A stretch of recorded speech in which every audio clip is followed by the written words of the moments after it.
How do you know when to use the word who versus when to use the word whom? Well, for a quick grammar background lesson, who is a pronoun that is said to be in the nominative form, and whom is also a pronoun in the objective form. But that really doesn't mean a whole lot to a lot of people, including me. I very rarely have time to think whether or not the pronoun is the object of the verb or the subject of the verb, and if I do, I still don't remember which one to use. But the reason I'm bringing this up is because I want to show you some other pronouns that are also considered to be nominative, and that would be he, she, I. Just some examples. And then on the flip side of that, we have him, her, and me. So the reason I bring this up is because I have 3 simple steps to determine when to use who and whom by substituting one of these pronouns in its place. Let me show you what I mean. So here we have a sentence. Here is the student who we have selected, or here's the student whom we have selected. Well, to determine which one of these to use, the first step is to isolate the clause, which we know is really just a phrase in the sentence that can't stand on its own. It usually has the subject and the predicate. And once we've done that, now the next step, step 2, is the most important, and that's to invert the clause and make it a sentence that stands on its own, just temporarily. So I like to make the blank be at the end of my sentence, my little mini sentence. So I usually start by doing, we have selected blank. So now, step 3 is to plug in one of these pronouns, or all of them for that matter, whatever one you want to use, and see which one sounds best. So I could say we have selected he, or we have selected she, or we have selected I. Well, I know that that really doesn't sound right, so I'm going to cross those out and instead try an objective. We have selected him. We have selected her. We have selected me. Now those sound a lot better, so I know that I need to use the objective form. And a lot of times, I don't even use the her and me. I stick to him and he, because there's a little bit of a trick. If I know that him is the right word, which sounds like we decided it is, that has an M and this has an M. So I can simply plug in the correct version in the original sentence.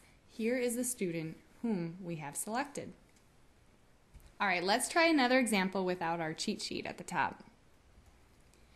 All right, so now we have another sentence. Do you know who her doctor is, or do you know whom her doctor is?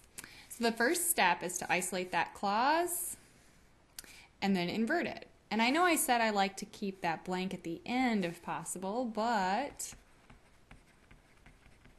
in this case, I don't know, it kind of trips me up a little bit, because if I substitute one of those pronouns in there, so for example, he or him, her doctor is he, her doctor is him, I'm not really sure, because we don't really speak that way, so it's hard to tell the difference. In that case, it's okay if you don't invert the clause to always have that blank at the end. In fact, sometimes it's easier if you just say, put it at the beginning, anything you can do to make it its own mini sentence. So when I invert it this way, it's much easier to see that we would say he is her doctor, not him is her doctor. So because I use the pronoun that does not have the M, I know to use the pronoun here that does not have the M. So the correct version of that sentence is, do you know who her doctor is?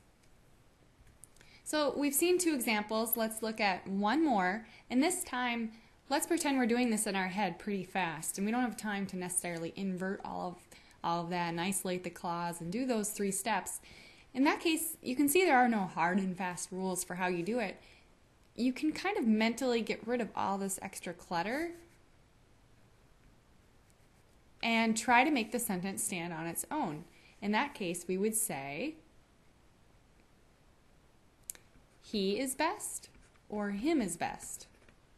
Well, he is definitely the right answer, so We know to use the other pronoun that does not have the M. So the correct version of that sentence becomes, James is the candidate who we believe is best.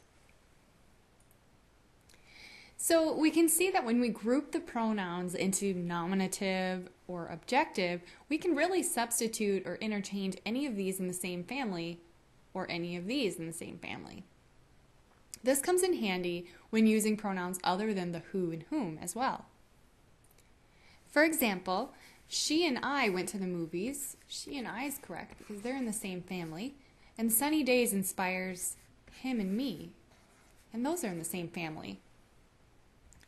And that's why we don't say she and me or him and I.